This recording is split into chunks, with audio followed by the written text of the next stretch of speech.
Bien, pongo aquí en pantalla ahora donde nos habíamos quedado, porque ahorita terminando este pasaje, ya vamos a pasar al discurso parabólico de Mateo 13. Pero aquí me interesa precisamente continuar con el texto que veníamos hablando de Jesús y los pequeños. ¿Se acuerdan? Capítulo 18 habla mucho de Jesús y los pequeños en el reino. Y de ahí pasamos ahora a estos tres versículos, 13, 14 y 15 de Mateo 19, en cuanto a la forma en que Jesús recibe a los niños. Pongo así en grande la pantalla y pues nos ponemos en la presencia de Dios para que nos ayude, nos oriente, que el don del Espíritu Santo me ayude a no decir herejías. En nombre del Padre, del Hijo y del Espíritu Santo. Amén. Amén.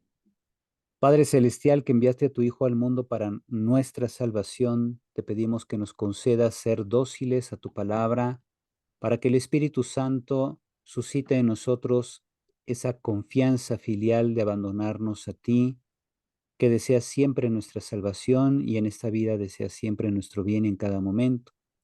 Te pedimos que seamos como niños para recibir la oferta de tu reino y poder dar frutos abundantes de vida eterna. Te lo pedimos por Jesucristo nuestro Señor. Amén. Amén. Santa María, sede de la sabiduría y reina de la paz, ruega por nosotros, en el nombre del Padre, del Hijo y del Espíritu Santo. Amén. Amén.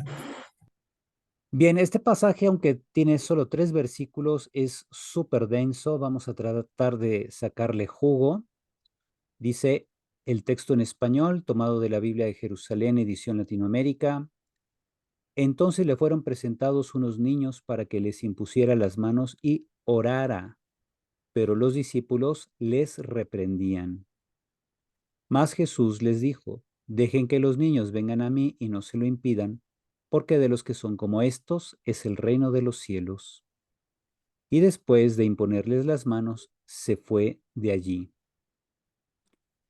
Fíjense, aquí está el texto, que de hecho ya iremos haciendo algunas anotaciones. Tote, tote es el entonces, prosenectes anautó, fueron conducidos o llevados a él, paidía, unos niños. Ginatas heiras, para que las manos epice autois, pusiera sobre ellos. Kai proseuxetai, y pues hiciera oración. No dice oración sobre ellos, solamente sobre ellos pone las manos e hiciera oración. Hoi de macetai epetimes sanautois, pero los discípulos reprendían a ellos. ¿A quiénes? ¿A los niños? Hasta ahora solamente aparecen los niños, entonces queda la duda. Parece que los discípulos están reprendiendo a los niños, así, hey, chamacos, no molesten al maestro, ¿verdad? Sin embargo, en lo que viene, o de Jesús eipen, pero Jesús dijo, afete tapaidía, caime coliete, auta el prosme, dejen a los niños, hasta ahí parece que los discípulos estaban reprendiendo a los niños, caime coliete auta el prosme, ajá, y permitan que se acerquen a mí. Tongarto y utonestin, Gebasilea tonuranon, pues los que son como estos es el reino de los cielos. Kai epitheistas heiras autois, y habiendo colocado sobre ellos las manos, eporeuce ekeicen, se fue de allí. Entonces queda la duda, ¿a quién estaban reprendiendo los discípulos? Al Padre, parecer, pareciera que a los niños, pero más bien sería a aquellos que traían a los niños, los, los que son el sujeto de prosenectesan, conducían a él unos niños. Por tanto, no son los niños los que son objeto de reprensión de los discípulos, sino muy probablemente los papás que llevaban a los niños. Entonces, la clave está aquí en este verbo principal, prosenectesan, que aunque esté en auristo pasivo, o sea, en pasado y voz pasiva, es un verbo que debe entenderse cuyo sujeto debe entenderse como aquel también que es objeto de la reprensión, del epetimesan autois. Sí, adelante, doctor. Sí, era común que hicieran esta acción de llevarle los niños a Jesús, o por qué lo plasma aquí el Bueno, Evangelio. pues ahí les va. Precisamente por eso vale la pena hacer las siguientes anotaciones. Aquí vamos a explicar precisamente si era común o no. Ujú. Vemos primero, este pasaje se conecta con el capítulo 18 por el tema de los niños o pequeños. Ya ven que se habla de los niños como paidía, ¿verdad? Paidía son los niños. También se hablaba de los tapeinoi, que son los pequeños o los humildes. Los microi significa chiquitos, ¿verdad? También se aplica a los niños. Y entonces se conecta con este capítulo 18 y la razón de aquellos a quienes pertenece el reino. Ujú. Entonces da razón a quién pertenece el reino, a los que son como ellos. El contexto social greco-romano implicaba que muchos niños no eran tomados en serio, sus opiniones no tenían valor y continuamente eran explotados para el trabajo o para el sexo. Aquí, en cambio, en esta escena, los padres de estos niños son seguramente judíos. Ujú. Tenemos, el texto se dirige a una comunidad de seguidores de Jesús que en su mayoría provienen del judaísmo, donde se protegía a los niños. El verbo prosenectesan es un auristo pasivo del verbo prosfero, que es conducir o llevar hacia. Aquí el sentido es, fueron llevados a él o llevaron a él unos niños. Ajá. Los padres de los niños buscan que Jesús les dé un signo que refleje el modo como Dios propicia a sus hijos todos los bienes provenientes de su bondad. Pongo aquí shalom porque recuerden, el concepto de shalom significa el conceder la plenitud de bienes. ¿Y por qué Dios concede o quiere conceder la plenitud de bienes? Por su bondad, no por nuestros méritos. Dios nos quiere dar su shalom, es decir, la concesión de la plenitud de bienes en virtud de su bondad. Pero en el contexto de los capítulos 18 y 19, podría ser la admisión de los niños en la comunidad cristiana. Aquí el shalom también se abre a la recepción de los niños. Ahora, con respecto a qué tan común era, aquí los discípulos quedan mal en la escena, pues reprenden casi con amenaza. Ahí, de hecho, aquí, déjenme nada más aquí corregir. Voy a poner el teclado en griego. Aquí el verbo es epitimao. Epitimao significa conminar, es decir, reprender casi con amenaza. Este verbo epitimao aparece siempre que Jesús amenaza a un espíritu impuro.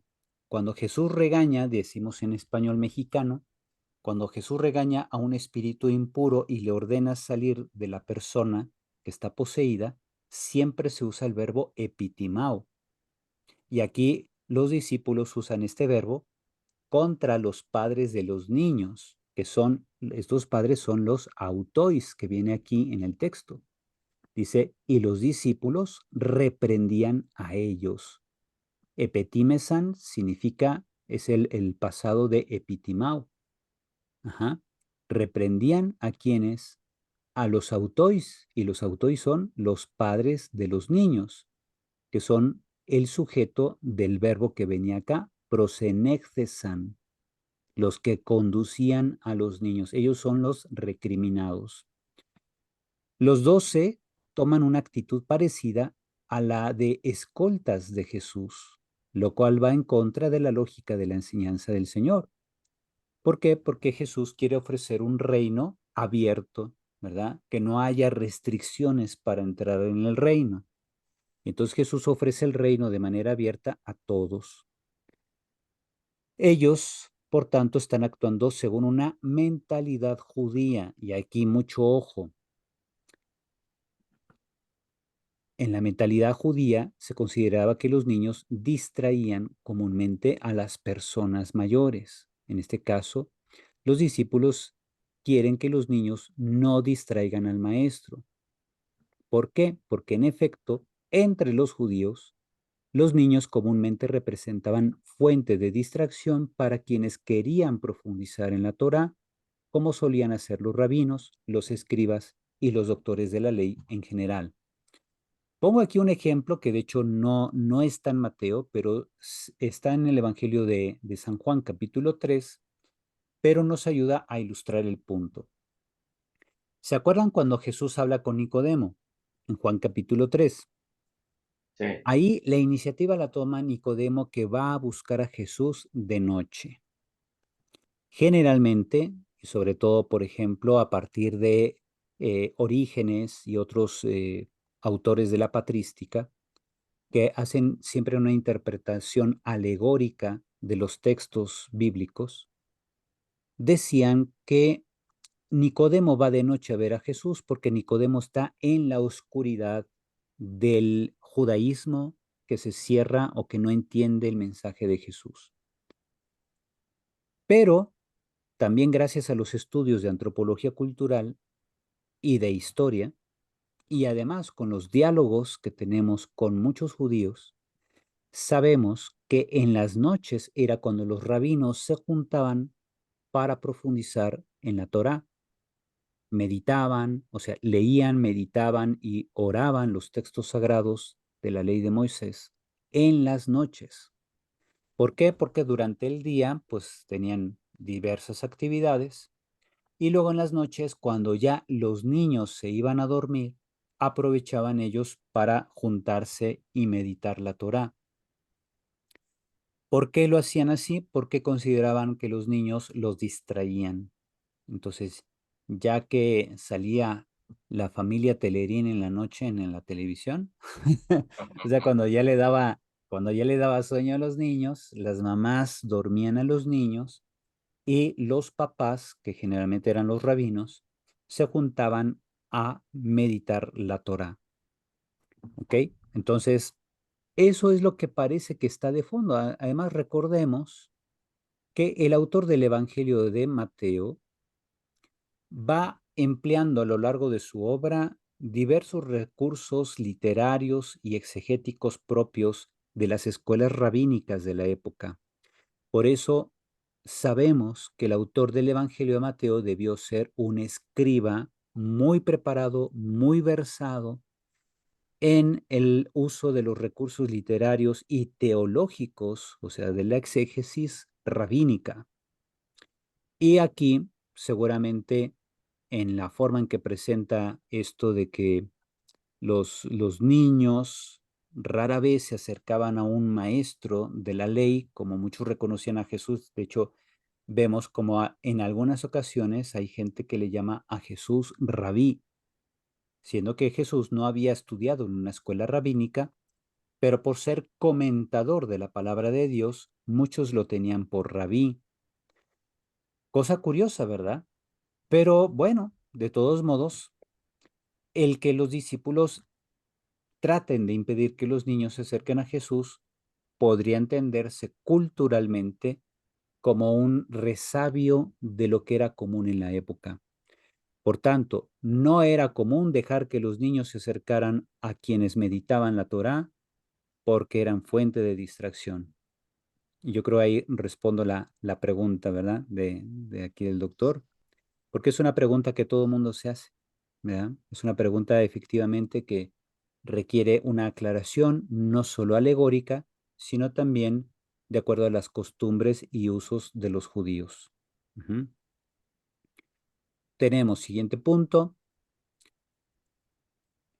versículo 14. Dice el 14, Jodei Jesús eipen afete tapeidia, caime coliete auta, es dejen a los niños y no impidan el thein prosme, venir a mí, tongarto yuton estinge basileia ton uranon.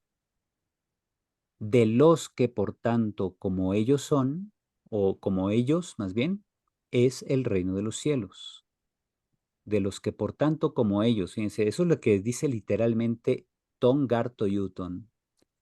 Esto, ton gar toyuton, de los que por tanto como ellos, es el reino de los cielos. Se oye muy, muy apache, ¿no? Y por eso pues, siempre los especialistas o los traductores pues tienen que inventarse ahí un verbo de los que son como ellos, ajá, o que son como tales, ajá, de los por tanto como, o de los por tanto como tales es el reino de los cielos. Es lo que podría significar literalmente la expresión. Y por eso siempre, como les decía la otra vez, cuando participamos en un proyecto de traducción de una Biblia, los de la editorial nos dicen, traten de usar la menor cantidad de palabras para explicar un texto en idioma original cuando se traduzca al español. Sin embargo, también es necesario que aunque cortes el número de palabras al momento de traducir, tienes que usar la equivalencia dinámica. ¿Qué es la equivalencia dinámica? Es la adaptación del lenguaje de modo que se entienda de la manera más sencilla posible la expresión del idioma original. Aquí en Tongar Toyutón no hay verbo. Tongar Toyutón significa de los que por tanto tales o como tales es el reino de los cielos. Así que pues uno tiene que adaptar por ahí un verbo, el verbo más apropiado que es el verbo ser, de los que son como tales, es el reino de los cielos. Porque estin es el verbo ser, pero está en singular y se refiere al reino. Es el reino de los cielos. Ajá. Bien, entonces, tomando en cuenta esto, vemos, para Jesús el reino es para quienes son como ellos. Lo valioso de los niños a los ojos de Jesús no es que sean inocentes de corazón, como los veríamos nosotros, sino que se fían completamente de sus padres. A Jesús no lo han acogido los que se creen sabios y entendidos, sino los que confían en Él. La escena deja una enseñanza enorme a los lectores y oyentes del Evangelio de Mateo. ¿Cuál es la enseñanza? Que es necesario abandonarse en Dios con total confianza para recibir el reino. Ujú. Se fijan cómo esto es hacer exégesis. ¿Ya? No es un simple comentario, tienes que meterte al texto en el idioma original, buscarle ahí, encontrarle los matices de los verbos, encontrar dónde se ha suplido una expresión, se ha metido un verbo para facilitar la traducción, pero se fijan cómo el análisis no se limita a usar de una palabra su etimología, sino más bien ver todo el contexto. La palabra en su contexto, eso es precisamente el estudio semántico. Ajá. Es decir, el significado de una palabra depende de su contexto lingüístico, de la frase completa o de la obra completa que llamamos hoy Evangelio de Mateo. Ujú. Y luego ya viene la comprensión del texto en el contexto general donde estamos incluidos nosotros. Ese ya es la dimensión pragmática del texto. No nos quedamos ni con la gramática ni con la semántica, sino que tenemos que llegar a la pragmática, es decir, ¿qué efecto produce en mí leer este pasaje? ¿Qué efecto quiso producir en mí el autor del Evangelio cuando redactó esto de este modo? Continuando aquí entonces con el versículo 14, Jesús emplea dos verbos en modo imperativo. El primero, áfete, dejen, está en auristo. Imperativo auristo, indica un mandato que debe cumplirse al instante. Así como que en este momento suéltenme a esos niños. Eso es lo que está diciendo. Eso es áfete, áfete. Ajá. El verbo fiemi aquí es áfete, segunda plural, verbo muy, muy duro, muy directo, ¿verdad? Significa suelten ahora mismo a esos niños. Pero el segundo verbo, me coliete, donde me es la negación, esto que está aquí al principio, se pronuncia me. Y luego coliete, no estorben. Es un verbo en imperativo presente.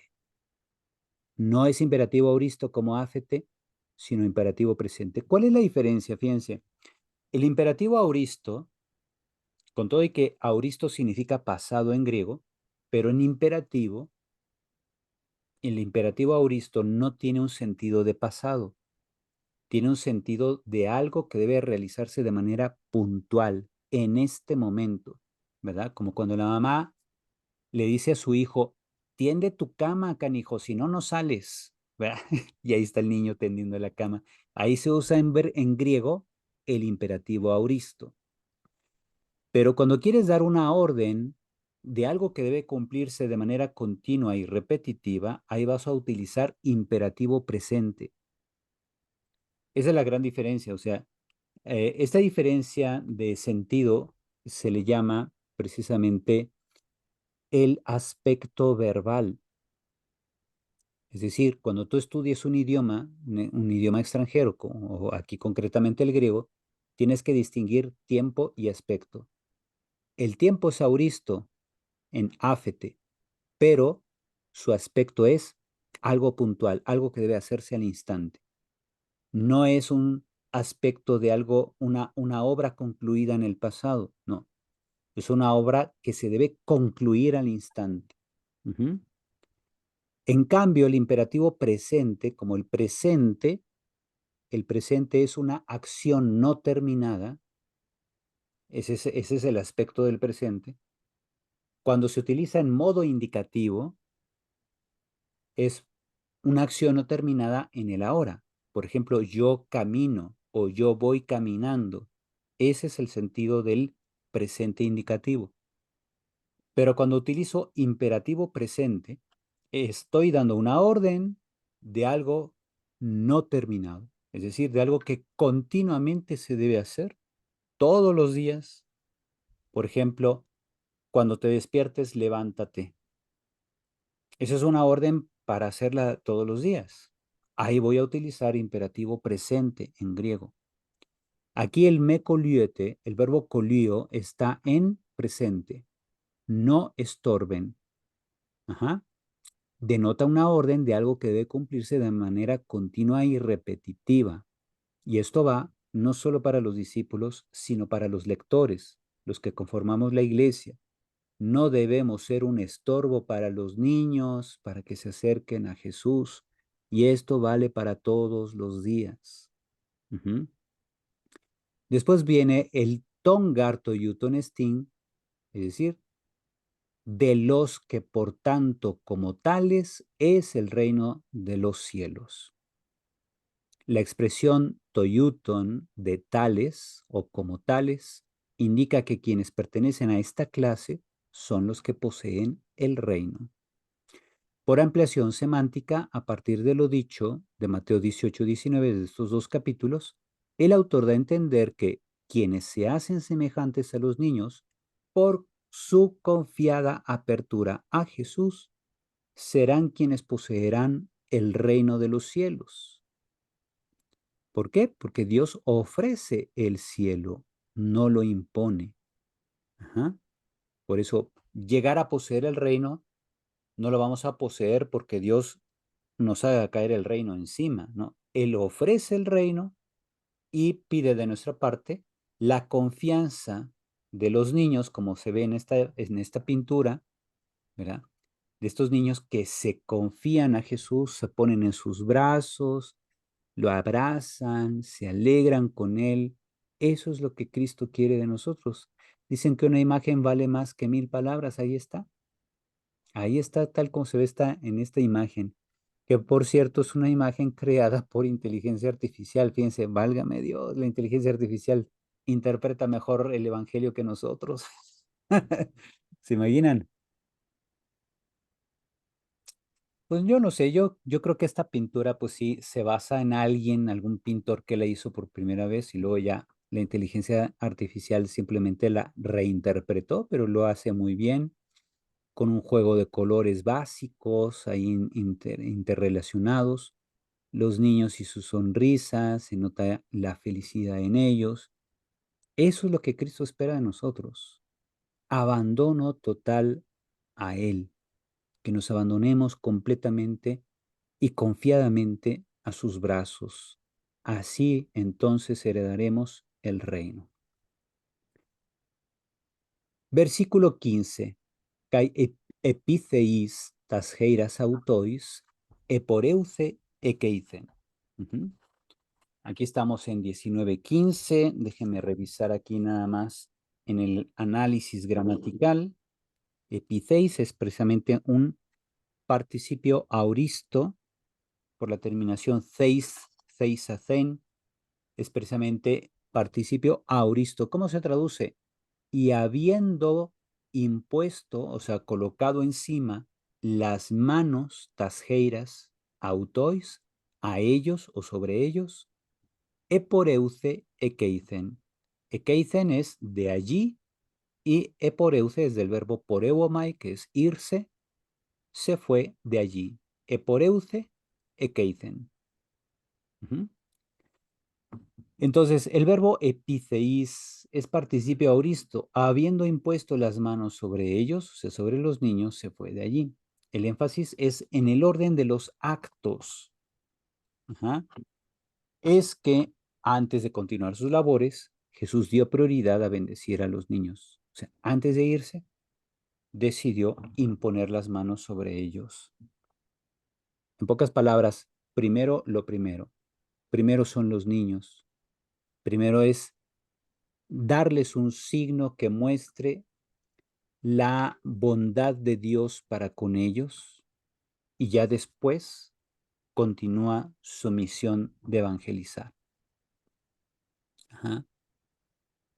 Y eso establece para la iglesia un criterio. Primero están los niños.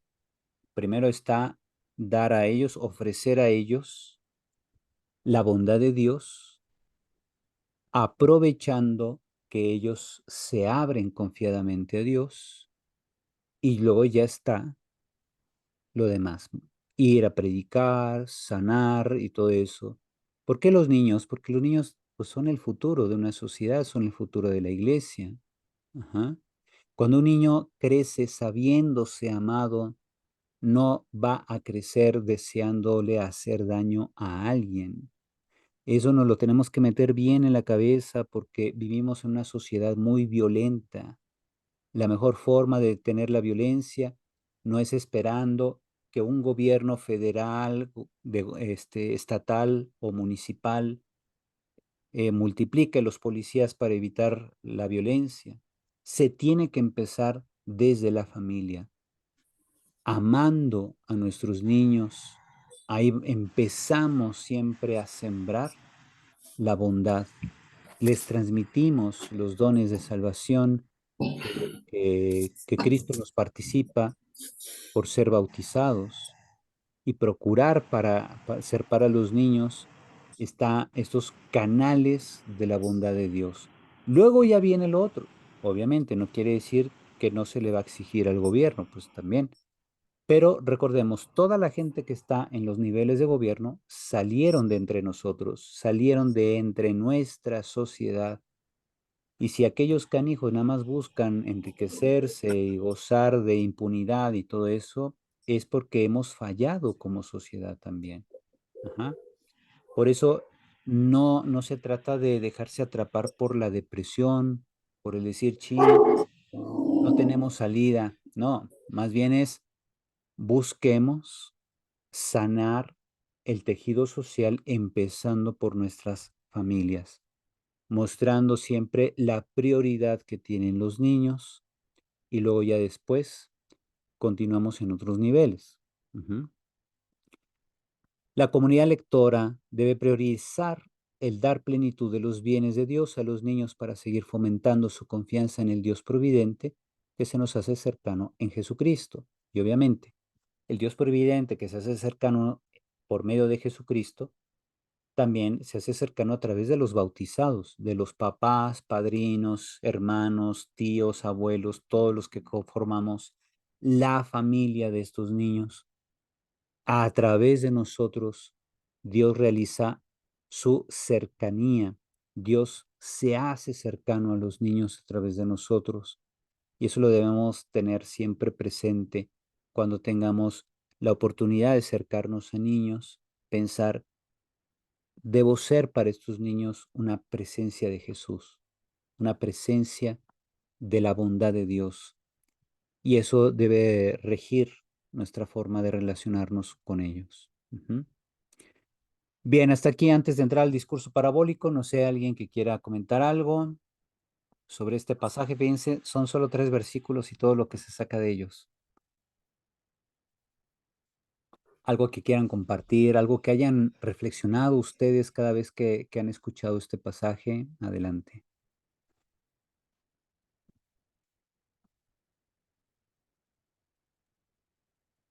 Pues nada más confirmo, padre, Ujú, confirmo de el abandono dinámico, ese ujú, abandono en Dios al 100%, ¿no?